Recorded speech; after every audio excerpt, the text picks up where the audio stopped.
You know what silence sounds like in war? It sounds like the telegram being typed for your mother.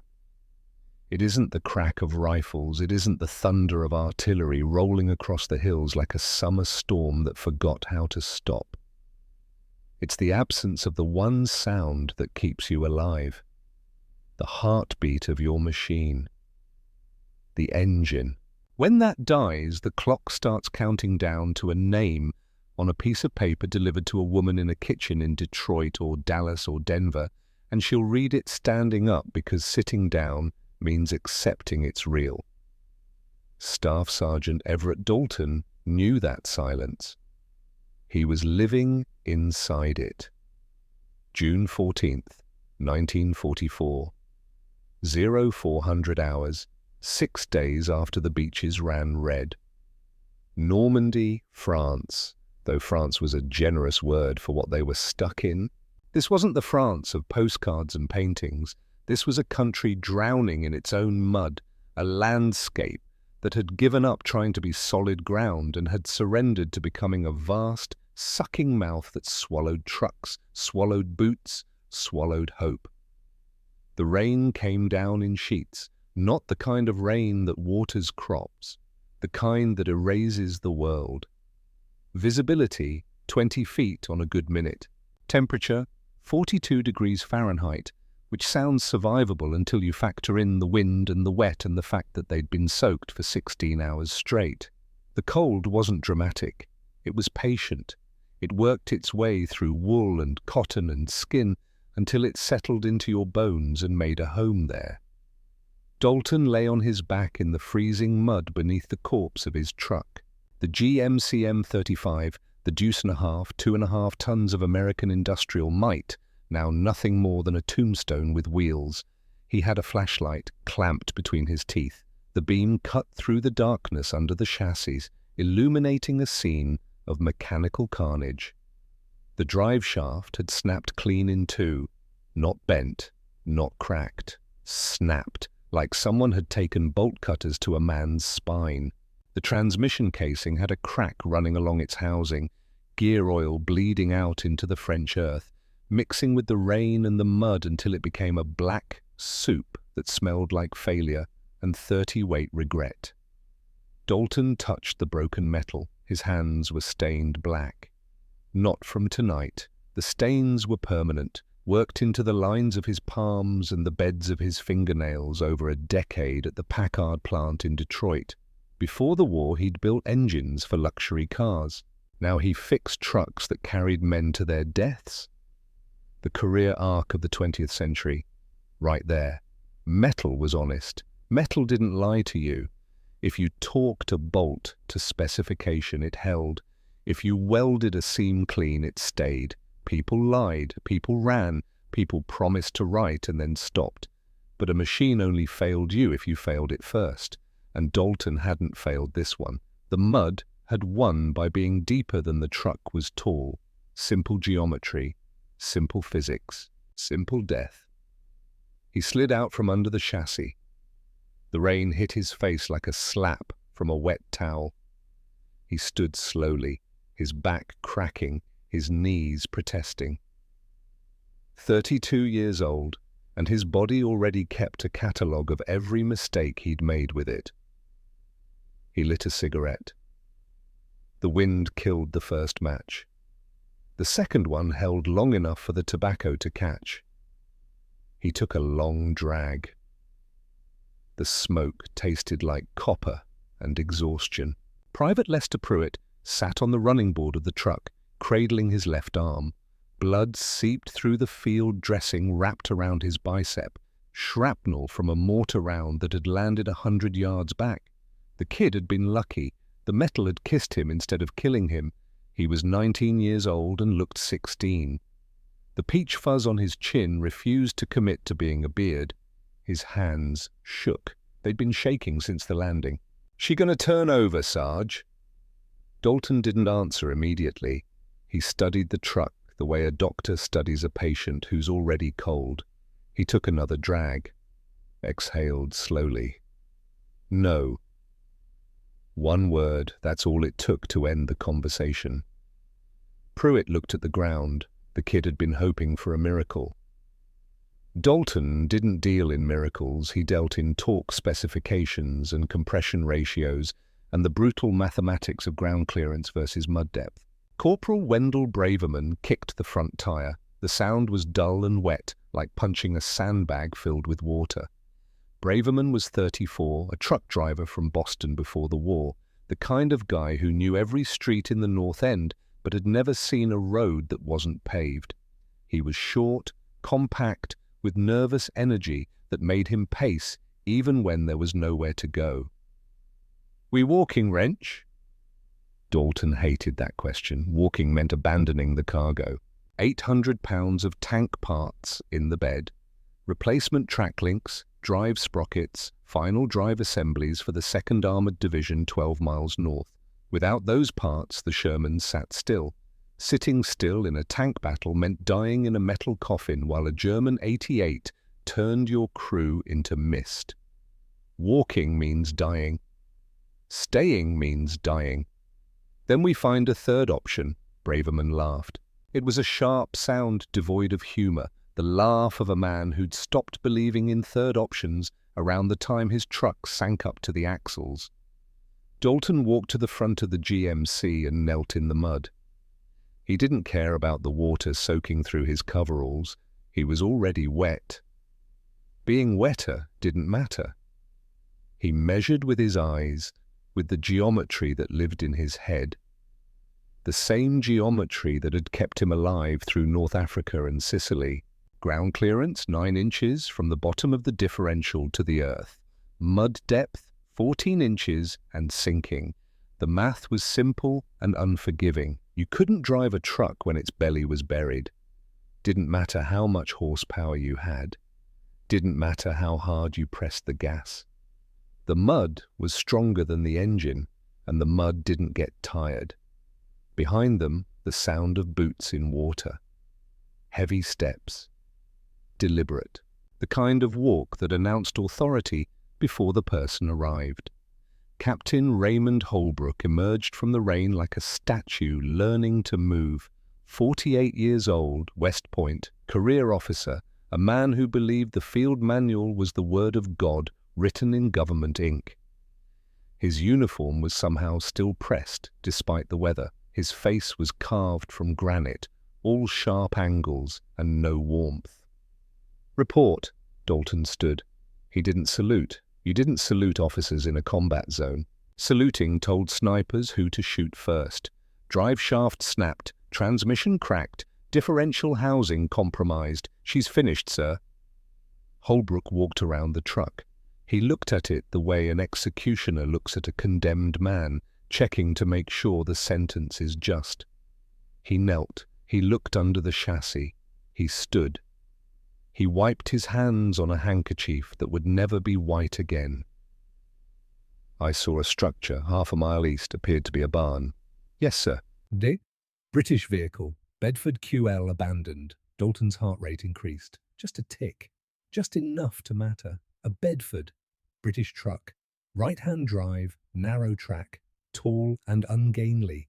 Built for the Burma campaign, not European mud, but it was a truck. And a truck was hope. "Sir, we could transfer the cargo. Requisition the vehicle under field necessity clause." "No." The word came down like a hammer on an anvil. Final. Absolute. "Sir, with respect, Field Manual 10-15, Section 4, Paragraph 7. Unauthorized acquisition of Allied equipment without written authorization from a commissioned officer at battalion level or higher constitutes misappropriation of military assets. Court-martial offense, Sergeant."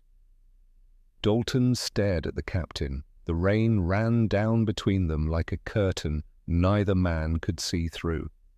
"Recovery team en route. ETA 36 hours. You will secure this position and wait for extraction." "Sir, the parts are not worth 3 charges of court-martial." Holbrook turned, started walking back toward the command post 2 miles south. Then he stopped, turned his head slightly, not looking at them, looking at the rain. "2nd Armoured is counting on those parts, Sergeant, but they're not counting on receiving them from men facing criminal charges. 36 hours, make peace with it. He disappeared into the grey. The sound of his boots faded. The rain filled the silence he left behind. Pruitt looked at Dalton. The kid's eyes were wide, young enough to still believe orders mattered more than physics. "What do we do, Sarge?" Dalton crushed his cigarette into the mud.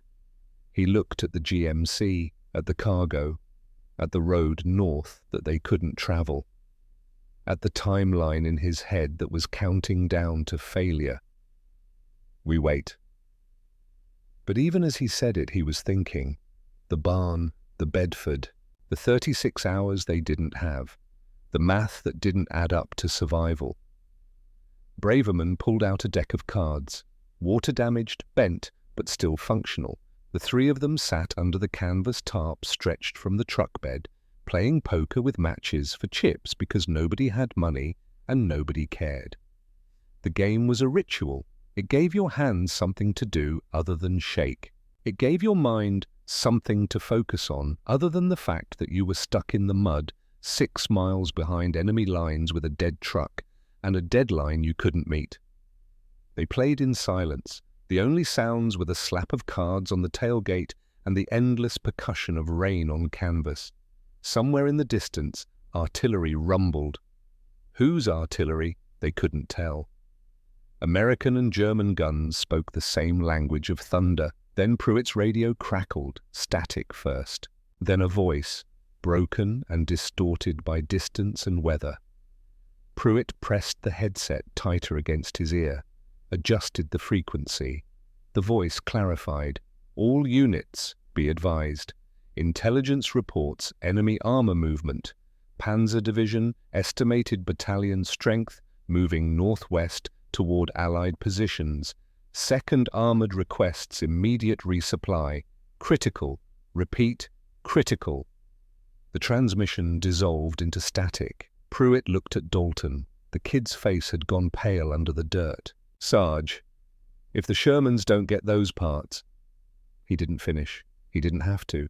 They all knew what happened to infantry when friendly armor couldn't move and enemy armor could. It was called a massacre. It was called a rout. It was called a telegram for 80 mothers. Dalton stood, walked to the edge of the tarp, stared east toward where the barn sat in the darkness, 1/2 a mile, might as well be half a world, between here and there, Holbrook's orders, the field manual.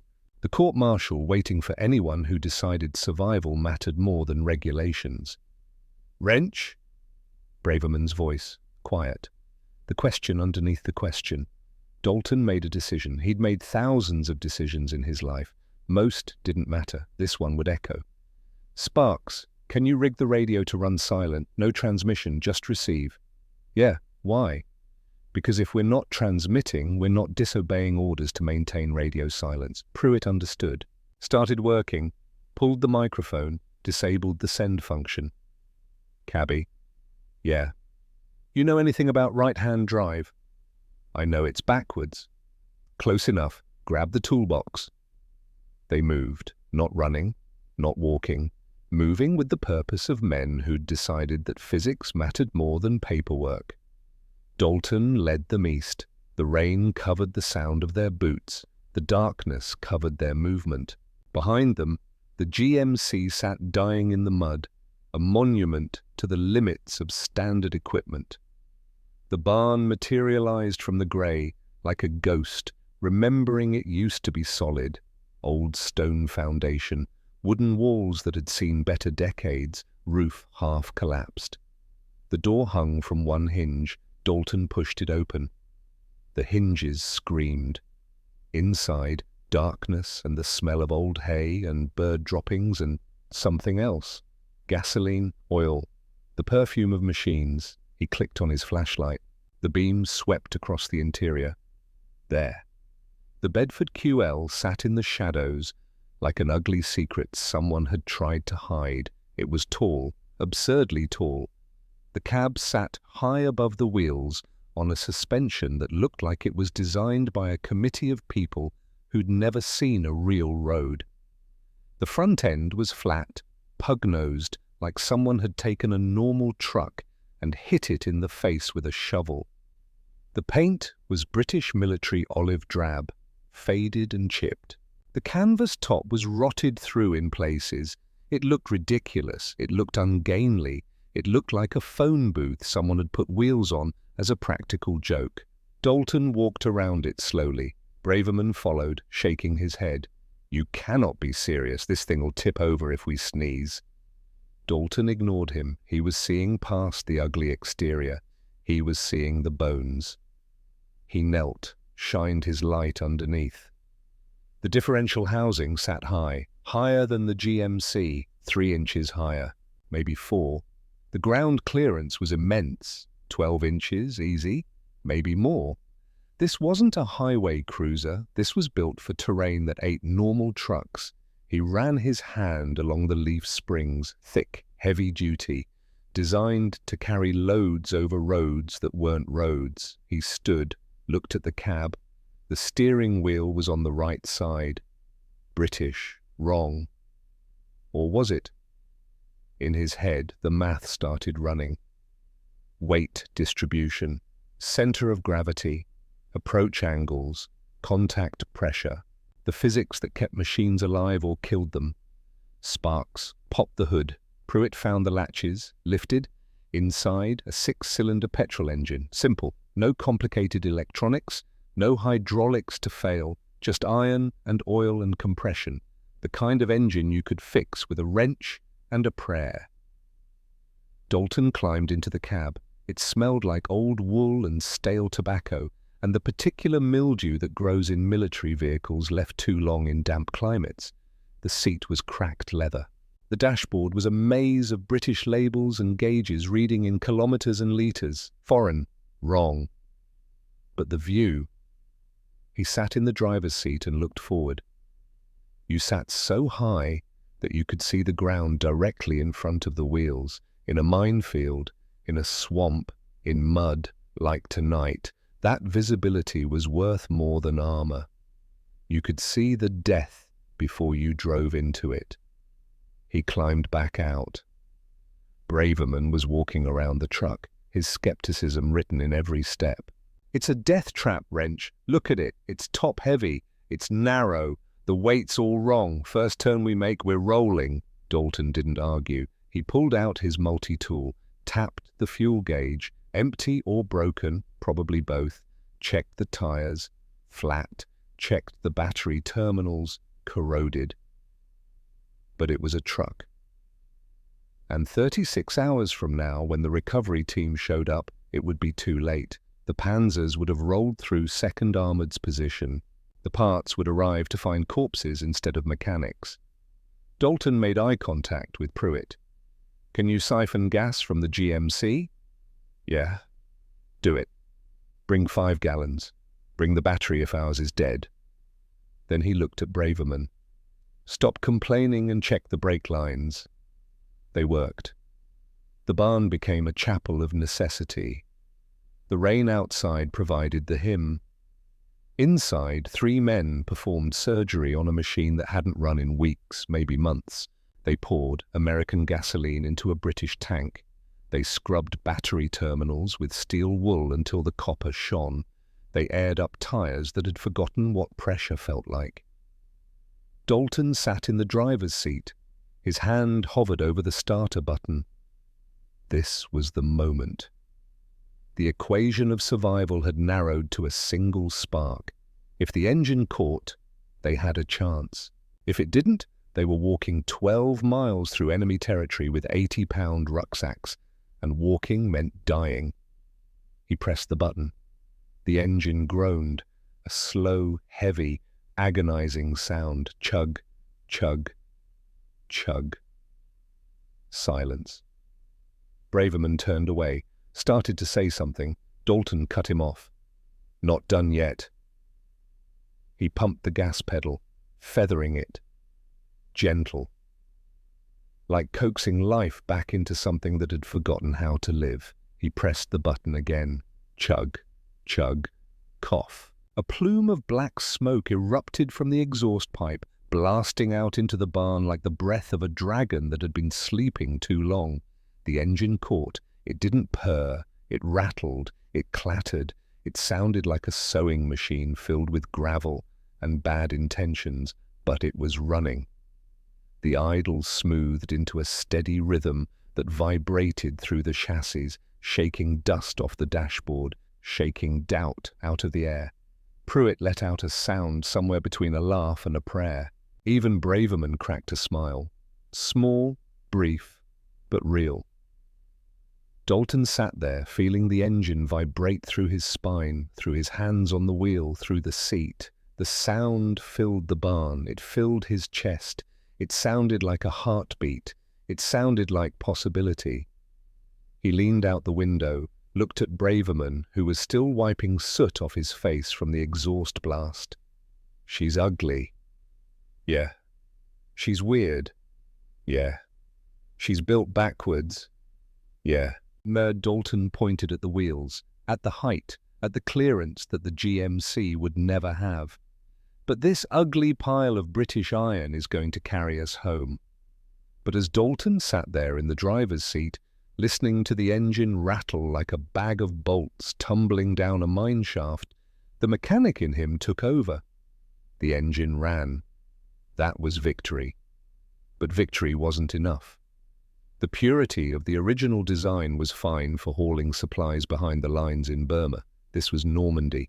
This was France. This was mud that had swallowed better trucks than this one. They didn't just use machines, they improved them, they adapted them, they made them fit the war instead of waiting for the war to fit them. Dalton killed the engine, let the silence rush back in. Then he looked at Pruitt and Braverman with the expression of a man who'd just seen the future and decided to build it himself. We're not done. Get the welding kit from the GMC. We're modifying this thing. Braverman stared at him.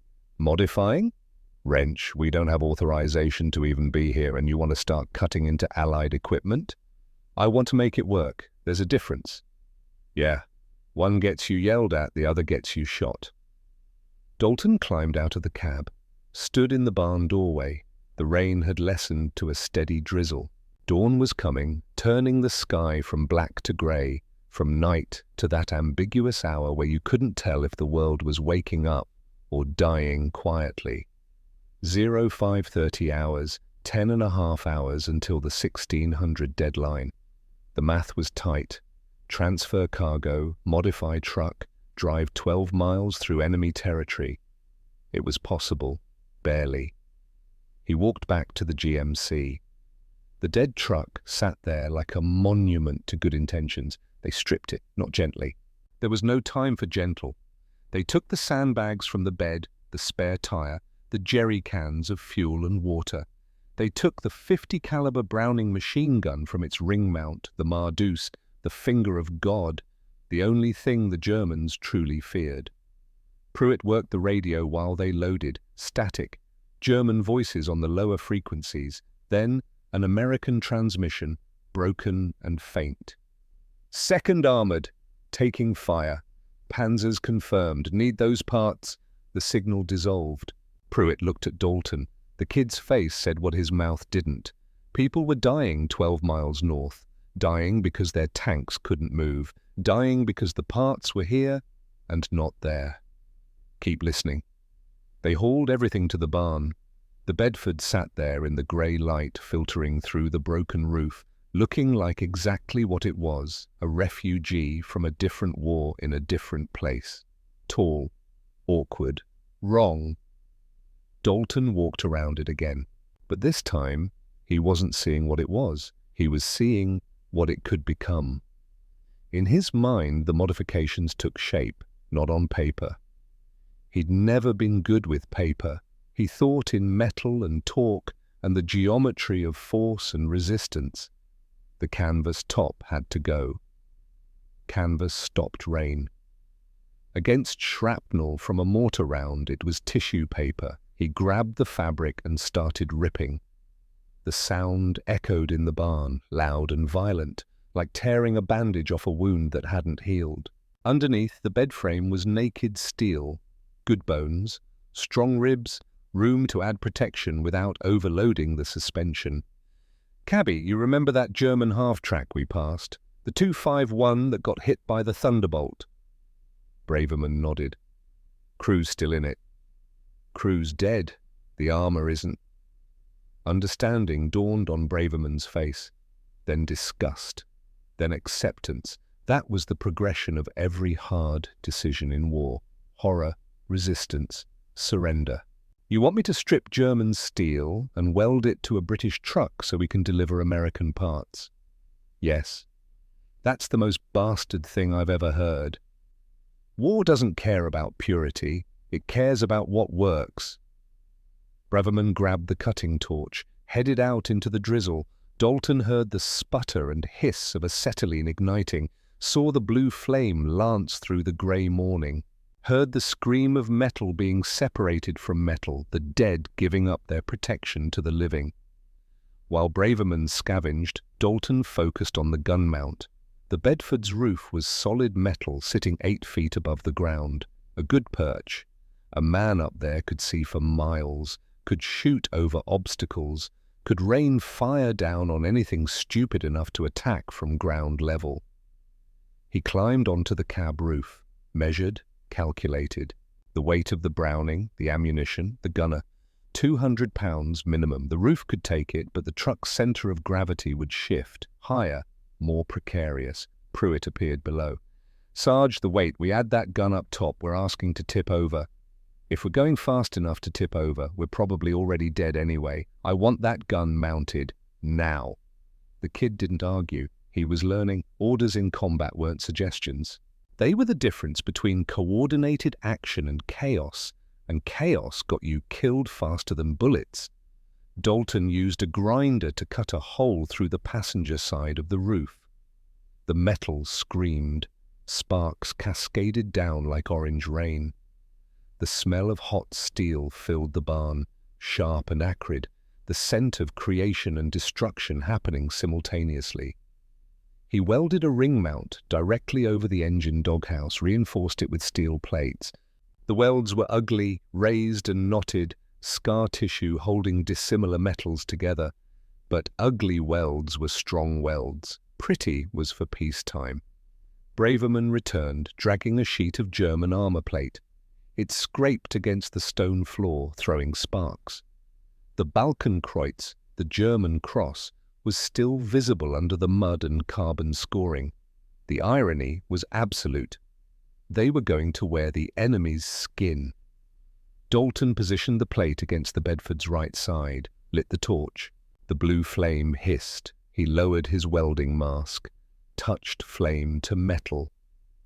The brilliant white light of the arc illuminated the barn, casting dancing shadows against the walls.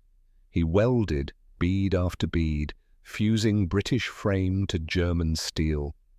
The smell of vaporized metal filled the air, ozone and lead, the chemical signature of things being forced to become something new. They worked through the morning. The light changed from grey to pale yellow as the sun fought through the cloud cover. The temperature rose from freezing to merely cold. The rain stopped.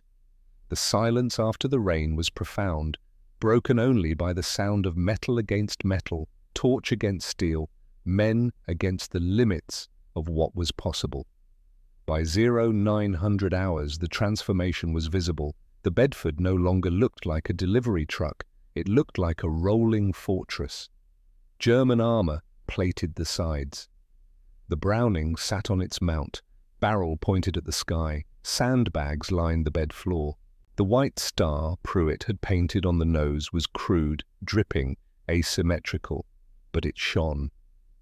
Underneath the star, in letters that ran and bled like war paint, Pruitt had written, "Iron Mule." Dalton stood back, looked at what they'd built. It was ugly. It was terrifying. It was a Frankenstein's monster, a hybrid of 3 nations welded together by necessity and desperation. It was the most beautiful thing he'd ever seen. "Mount up, we test it." They climbed in, Dalton in the driver's seat. The right side, wrong for an American. The steering wheel was huge, thin-rimmed, angled horizontal like a ship's helm. The gear shift was in the center, meant for a left hand, while the right hand stayed on the wheel, everything backwards, everything wrong. He started the engine. The rattle was louder now, amplified by the armor plates echoing inside the cab. He let out the clutch. The iron mule lurched forward. The added weight was immediately apparent. It felt heavy, planted, like trying to drive a bank vault. They rolled out of the barn, into the pale sunlight, toward the mud pit where the GMC sat dying. This was the test, the same slurry that had murdered the American truck just hours before. The same physics, the same mathematics of pressure and depth and the limits of what wheels could do. Dalton aimed straight for it. Braverman gripped the dashboard. "Wrench, you sure about this?" "No." He didn't slow down. Speed was momentum. Momentum was survival. He hit the mud doing 15 miles per hour. The Bedford's front wheels bit into the slime.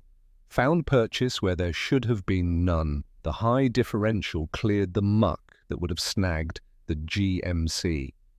The oversized tires, carrying less weight than he'd calculated, spread the load. The truck didn't plow through the mud. It waded over it. For 50 feet, it worked. The iron mule climbed out of the pit. The tires found harder ground. Dalton felt relief flood his chest. Then the truck started sinking. Not fast, slow, inexorable. The rear end settled, deeper. The suspension compressed, the wheels spun. The engine roared. The truck stopped moving forward and started moving down. They were sinking faster than the GMC had. "No, no, no, no." Braverman's voice rose. "We made it worse." Dalton killed the engine, sat there in the sudden silence, stared at the mud creeping up the door, felt the cold mathematics of failure settling in his chest. He'd calculated wrong.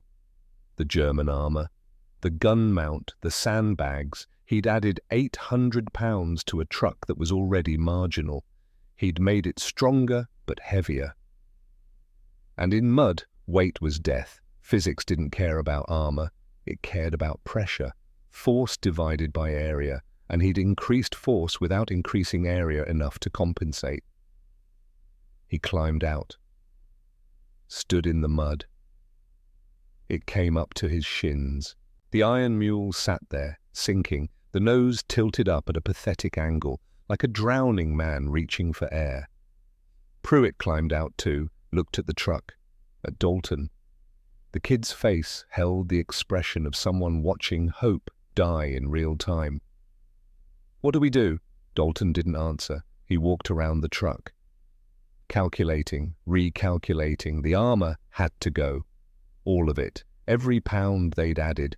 Strip it back to bare bones. But then they'd have no protection. They'd be a soft target rolling through a shooting gallery. Unless... He stopped, stared at the mud, at the tires half submerged, at the contact patch where rubber met earth. The realization hit him like a slap. He'd been thinking about it wrong.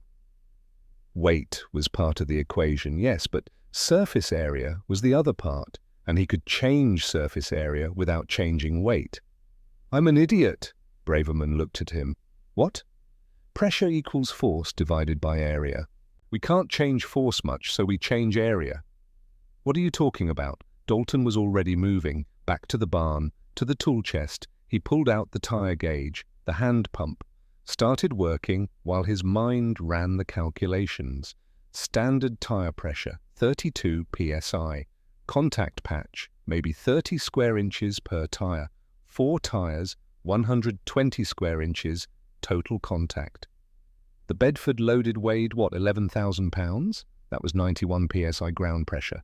Mud collapsed at 18 pounds per square inch, but if he dropped the tire pressure to 15 pounds per square inch, the tires would deform, spread out, double the contact patch, 240 square inches, ground pressure dropped to 46 psi, still too much but getting closer, then strip the armor. All of it, every pound of German steel, get the weight down to 9,000 pounds. Now ground pressure was 38 psi, still not enough. He stood, looked at the Bedford, at the chassis. At the empty space underneath, flotation. He needed flotation, something to spread the load even more, like snowshoes, like pontoons. "Cabby, those empty fuel drums by the GMC. Bring them, all of them." "What for?" "We're building a raft." They worked through the afternoon, stripped every pound of armor they'd just welded on. The German plates came off, leaving weld scars on the British frame like surgical marks. The sandbags came out, the extra ammunition, everything that wasn't essential. Then Dalton welded the empty 50-gallon drums under the chassis, lengthwise, port and starboard, like a boat's pontoons, sealed them. They weren't airtight, but they were buoyant. They displaced mud. They spread the load. He moved weight distribution. Heavy cargo forward over the front axle, light supplies in back. The physics of teeter-totters and seesaws applied to a 5-ton truck. By 1400 hours they were done. The iron mule looked different, leaner, meaner. The fuel drums underneath gave it a strange profile, like a truck that had decided to become a landing craft. Dalton checked his watch. 2 hours until the 1600 deadline. 2 hours to test, to drive 12 miles, to deliver. The math was impossible. He did it anyway. They winched the Bedford out of the mud pit using the GMC's winch and every length of cable they could find. Pruitt operated the winch. Braverman guided. Dalton sat in the driver's seat, steering, feeling the truck resist, then surrender, then emerge from the mud like a berth. When the wheels found solid ground, Dalton didn't stop. He backed up, 50 yards, gave himself running room, looked at the mud pit one more time. This was it, the second test, the last test. If it failed again, they were done. Walking, dying, sending telegrams home. He floored it. The iron mule surged forward, the engine screamed, the speedometer climbed. 20 miles per hour, 25. The mud pit rushed toward them. Impact. The front wheels hit, bit deep. The truck shuddered. The suspension groaned. The fuel drums scraped bottom, but the wheels kept spinning. The deflated tires spread wide, grabbing earth that wasn't quite solid and wasn't quite liquid. The truck plowed through. Mud flew up in sheets. The windshield went brown. Dalton drove blind, steering by feel, by memory, by faith. And then they were through, on the other side, on hard ground. The engine still running, the wheels still turning, the truck still alive. Pruitt let out a sound that was half laugh, half sob. Braverman sat frozen, hands braced against the dashboard, face white. Dalton stopped the truck, killed the engine, climbed out, walked to the front. The iron mule was covered in mud from bumper to roof. The white star was invisible. The wheels looked like they were wearing brown boots. Steam rose from the engine. The fuel drums had dents and scrapes, but held. She'd made it. The ugly Duchess. The bastard child of 3 nations. She'd crossed the mud that killed the GMC. She'd done what American engineering said was impossible. Dalton patted the hood, felt the heat radiating through the metal, looked at Pruitt and Braverman. "Load everything. We leave in 15 minutes. They scrambled, transferred the cargo from the GMC to the iron mule, the tank parts, the ammunition, the fuel, the tools, everything Second Armored needed and everything they'd need to survive the 12 miles between here and there. Pruitt painted a new white star over the mud on the nose, touched up the letters spelling Iron Mule. The paint ran in the moisture, dripped down the green metal like war paint on a warrior's face.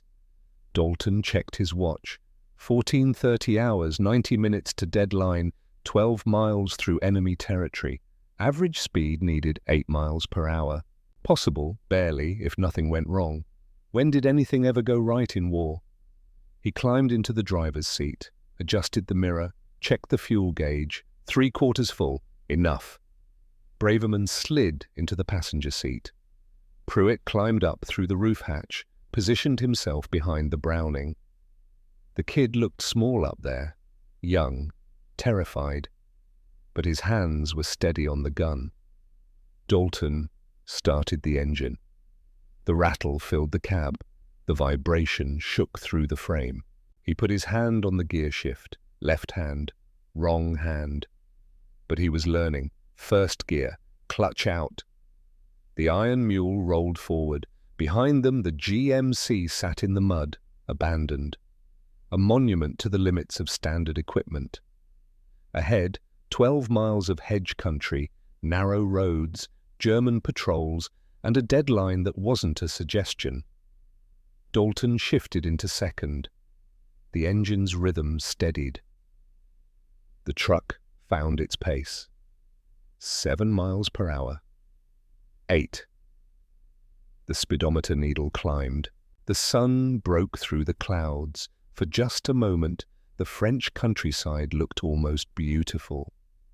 Green hedgerows, stone walls, fields that would grow wheat again someday when the blood washed out of the soil.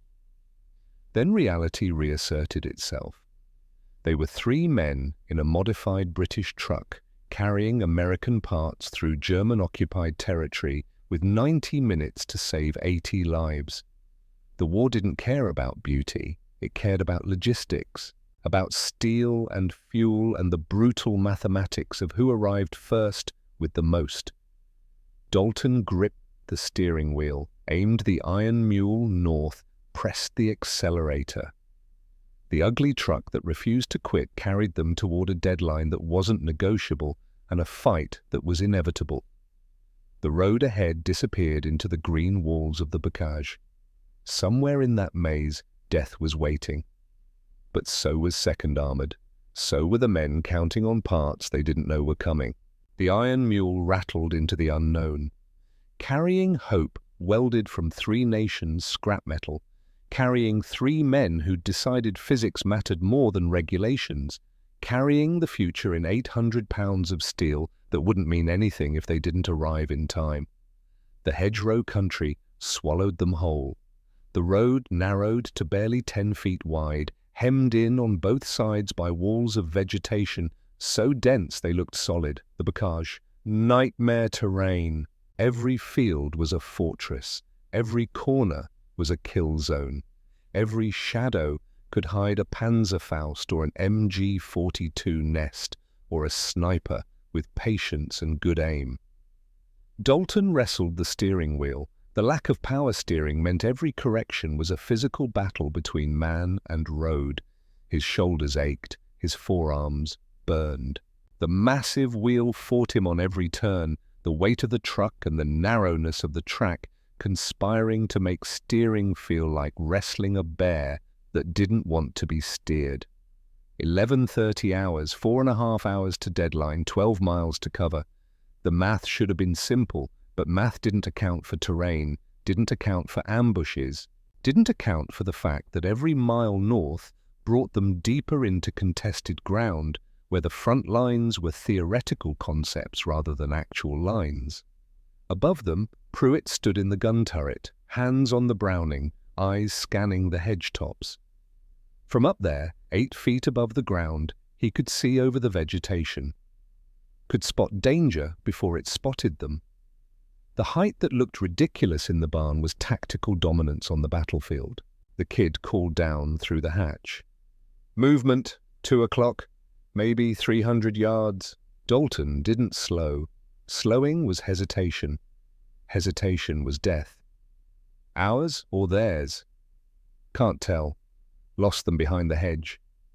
They drove in silence. The only sounds were the engine's rattle, the creak of suspension over ruts, and the wet squelch of mud still caked in the wheel wells. The air inside the cab was thick with tension and the smell of gun oil and damp wool, and the particular musk of men who'd been soaked and dried and soaked again too many times. Braverman stared out the window, his hand resting on his carbine. His jaw was tight. His eyes moved constantly.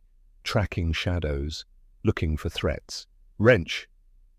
What happens if Holbrook finds out what we did? Court-martial. That's it, just court-martial. Dishonourable discharge. Probably Leavenworth for a few years. Why, you having second thoughts? Braverman was quiet for a moment. Then, no, just wondering if saving 80 men is worth 3 careers. Dalton shifted gears. The transmission ground. He was still learning the pattern, still fighting the backwards placement of everything. Ask me after we deliver the parts. The road climbed, gradual at first, then steeper. The hedgerows fell away and they emerged into open country. Rolling hills, pale green grass, the occasional tree standing alone like a sentinel. Beautiful country, terrible ground for vehicles. Ahead, the road crested a ridge and disappeared. Dalton downshifted, the engines screamed, the RPMs climbed. The iron mule slowed from 8 miles per hour to 6 to 4. They reached the crest. On the other side, the road didn't descend gently. It dropped, steep. A 40-degree slope down into a narrow valley, then climbed again on the far side. An even steeper embankment, maybe 8 feet vertical gain over 20 feet of distance. The approach angle had to be near 40 degrees. Braverman leaned forward, stared. Did the math in his head. We can't climb that. Dalton was already calculating. Wheelbase, center of gravity, the physics of inclines and the limits of traction. The GMC couldn't have made it. Too long, too low. The nose would hit ground before the rear wheels could push. But the Bedford had a short wheelbase, 11 feet versus the GMC's 14. Could tip higher before losing traction. The ground clearance meant the belly wouldn't scrape. Could work. Maybe. We can. We'll flip backwards. The weight distribution is all wrong. Not if we change the weight distribution. Dalton stopped the truck, killed the engine, climbed out, walked to the base of the embankment, put his hand on the wet grass, measured the angle with his eyes, did the geometry that lived in his head. 42 degrees. Maybe 45 at the steepest part. The Bedford's approach angle was 48 degrees, 3 degrees of margin. Barely enough. But enough was enough. He walked back to the truck, looked up at Pruitt. Sparks, climb down, get on the hood. The kid stared at him. What? We need counterweight on the front end. You're it. Understanding dawned, then fear. Pruitt was going to be sitting on the hood of a truck, climbing a near-vertical slope.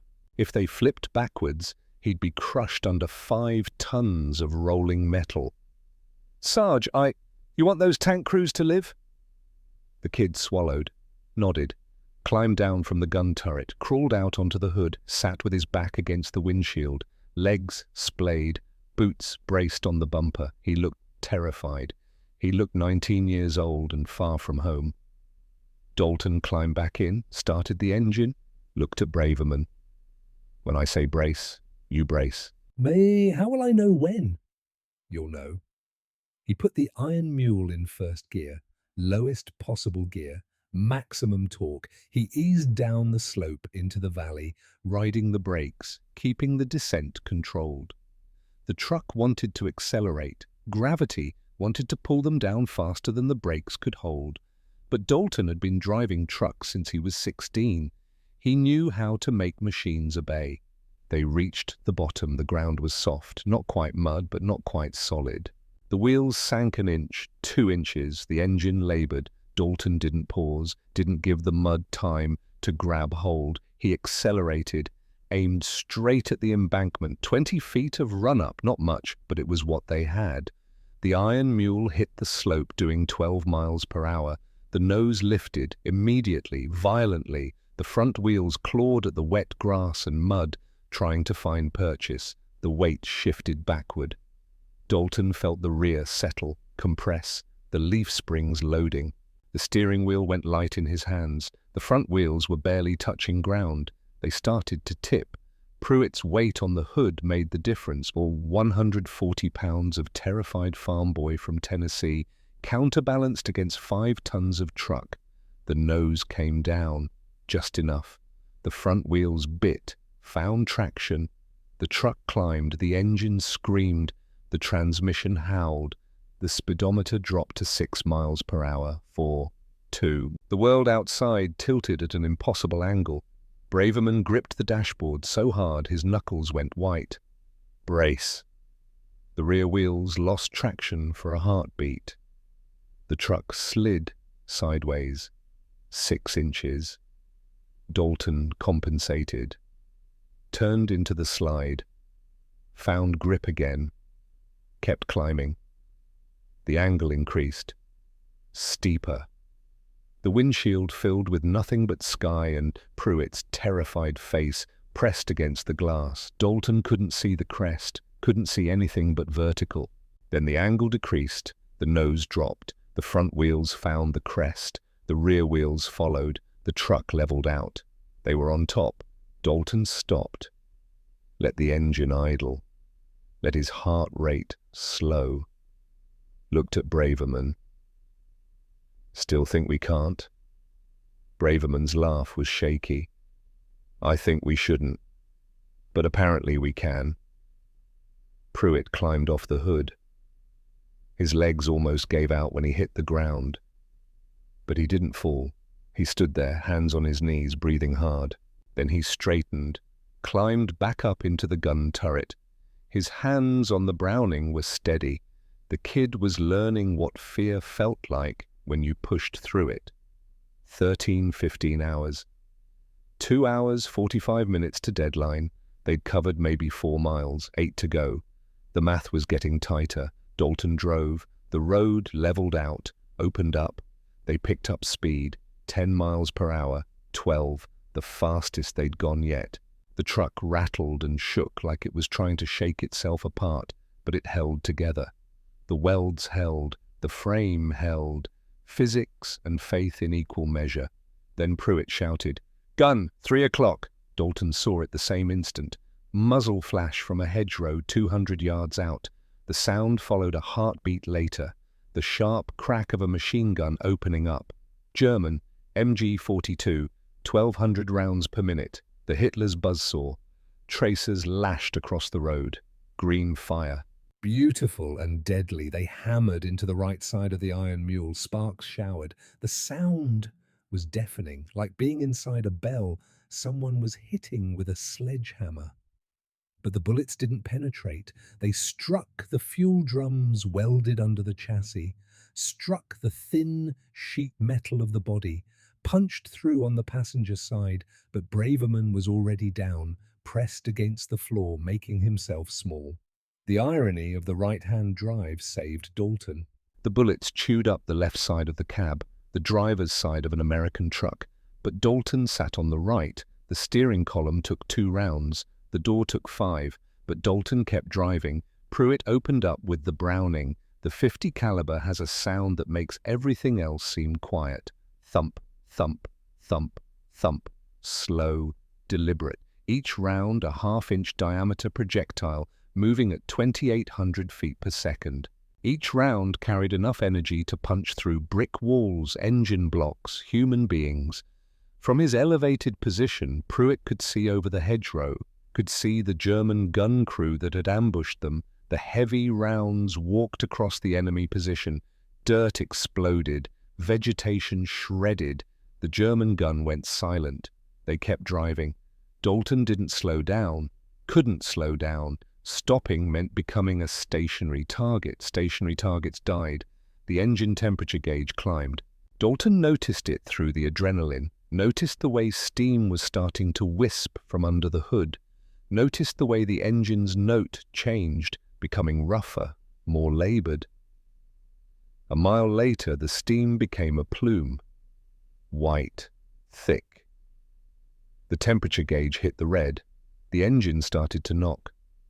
That particular sound that meant metal touching metal without oil between them, the sound of a machine eating itself.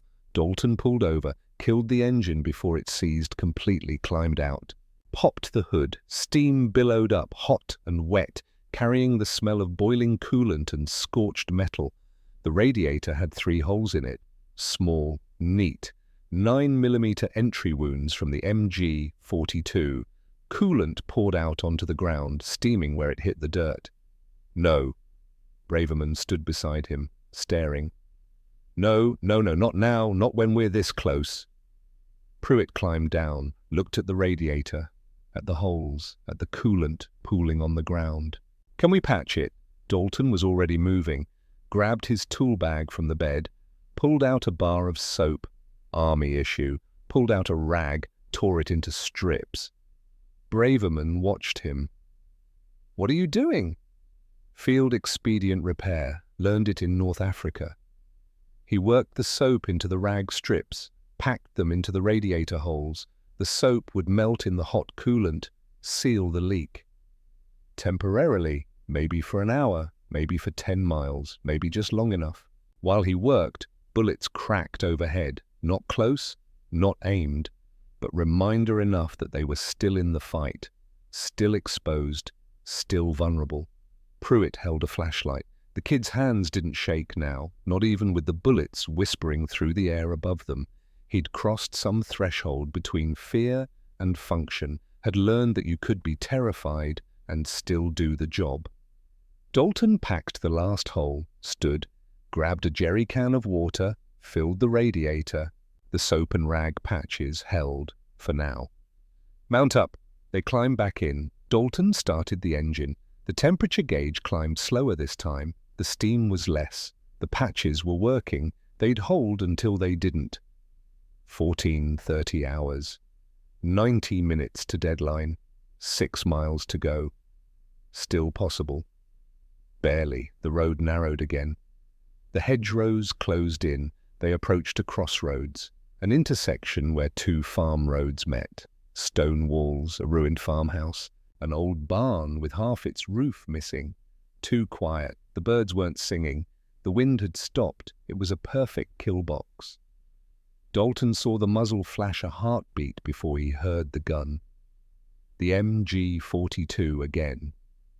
But this time from the farmhouse second-story window. This time with clear fields of fire on all approaches. The bullets hammered the front of the truck. The windshield exploded. Glass showered the cab.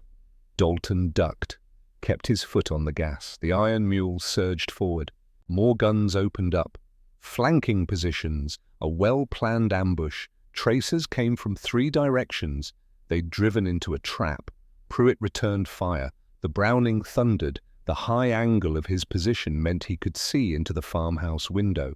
His rounds punched through brick and mortar. The German gun flickered and died. But ahead, blocking the road, a fallen tree.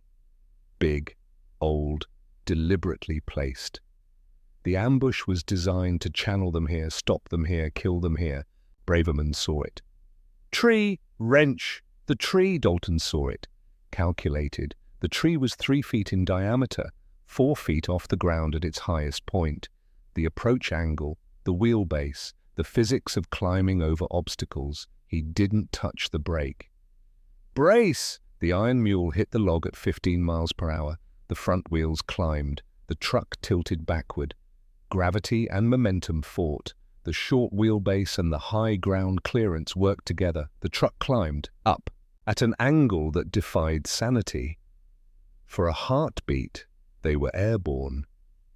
4 tons of steel and men and hope, suspended in the grey French afternoon.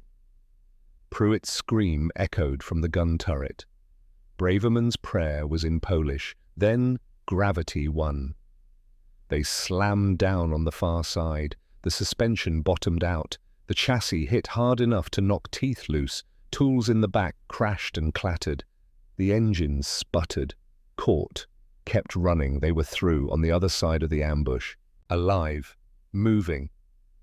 Dalton didn't look back. Looking back was for people who had time. He drove. The engine temperature climbed again. The soap patches were failing. Steam poured from the hood. But they were moving, still moving. 15:45 hours, 15 minutes to deadline. Ahead, through the steam and the trees, Dalton saw it. American armor, Sherman tanks parked in a defensive position, soldiers moving, the organized chaos of an active military position, 2nd Armored Division. They'd made it. The iron mule limped into the position, the engine knocking, the radiator failing, the body full of bullet holes, but the cargo intact, the mission complete. Dalton killed the engine. It died with a shudder and a wheeze. Steam rose from every seam. The temperature gauge sat pinned in the red. The truck had given everything it had. Soldiers surrounded them, staring. At the British truck wearing German armor, wearing American markings. At the 3 men climbing out covered in mud and cordite and the particular exhaustion that comes from survival. A sergeant approached, looked at the cargo, at the tank parts in the bed. "You're the resupply? We were told you weren't coming." Dalton handed him the manifest. "We're here. Parts are intact. Use them." Mechanics swarmed the truck, unloaded the parts, carried them to disabled Shermans. Within minutes, wrenches were turning, final drives were being replaced. The sound of maintenance filled the air, the sound of machines being brought back to life. Captain Holbrook appeared, walked through the crowd, stopped in front of Dalton. His face was unreadable. They stood in silence. Dalton waited for the hammer to fall. Court-martial, charges, the end of his career. Holbrook looked at the iron mule, at the bullet holes, at the welds, at the improbable machine that had done the impossible. Then he saluted. "Sergeant, you just validated every grease monkey who ever lived." He turned, walked away. Didn't ask questions, didn't demand explanations. Sometimes results were argument enough.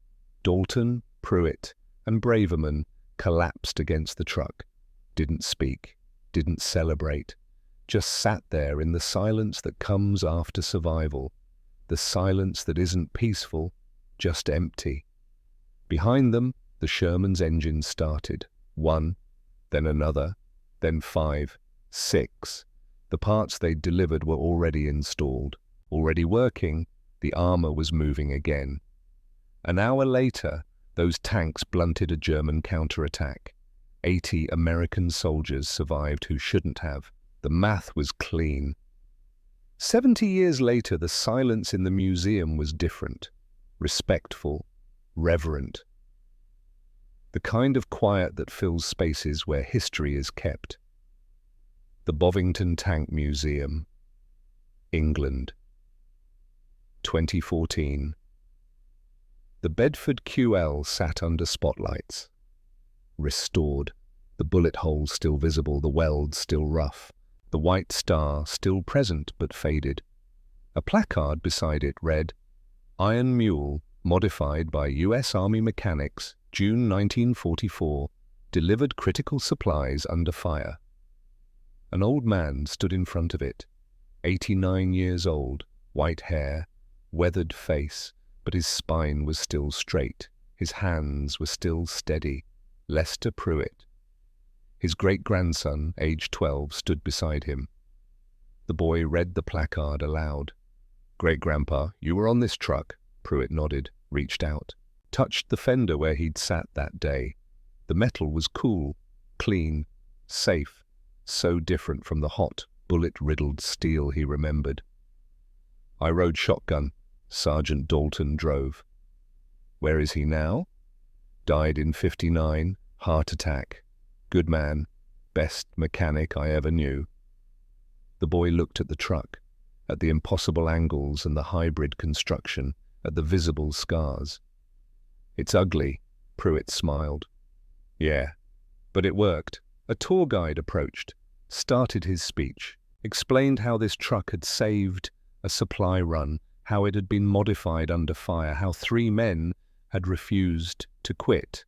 The guide didn't mention the numbers, didn't mention that those 3 men's refusal to quit had rippled forward through time, that 80 soldiers survived, that those 80 had 200 children, 520 grandchildren, 1,100 great-grandchildren, 1,820 people walking around the world today. Doctors, teachers, mechanics, soldiers, artists, dreamers, living because one ugly truck had crossed mud it shouldn't have crossed, had climbed hills it shouldn't have climbed, had delivered parts it shouldn't have been able to deliver. In a room across the museum, at that exact moment, a US Army engineer gave a presentation. 2014.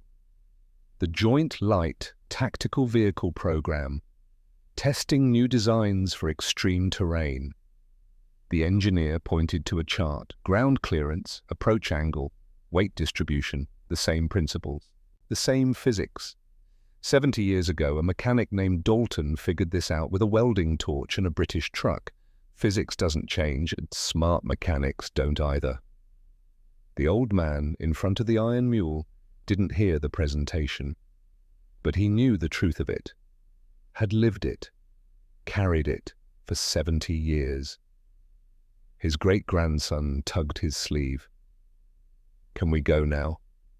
Pruitt looked at the truck one more time, at the welds where dissimilar metals had been forced to cooperate, at the bullet holes that testified to violence survived, at the mud still visible in crevices the restorers had left untouched because some scars should remain. "Yeah, we can go." They walked toward the exit, the old man's hand on the boy's shoulder, passing the legacy forward, the story, the lesson, the reminder that sometimes the difference between victory and defeat is one stubborn man who understands physics and refuses to accept impossible. Outside, the English sun broke through clouds. Traffic moved on paved roads. The world had moved on. Wars had ended. New wars had started. Technology had advanced. But the principles remained: ground clearance, approach angle, weight distribution, the physics of survival. And somewhere in the noise of the modern world, if you listened closely, you could still hear it. The rattle of an engine that refused to quit. The sound of an ugly truck carrying hope across impossible terrain. The deadliest sound in war is the silence when your engine dies. The most beautiful sound is the rattle of an ugly truck that refuses to stay silent. Physics doesn't care about your flag. It only cares if you understand it. And on one day, in June 1944, 3 men understood it well enough to make the impossible possible. The iron mule sat in its museum case, silent now, safe now, but still teaching, still testifying. Some machines earn their rest. This one had earned its immortality.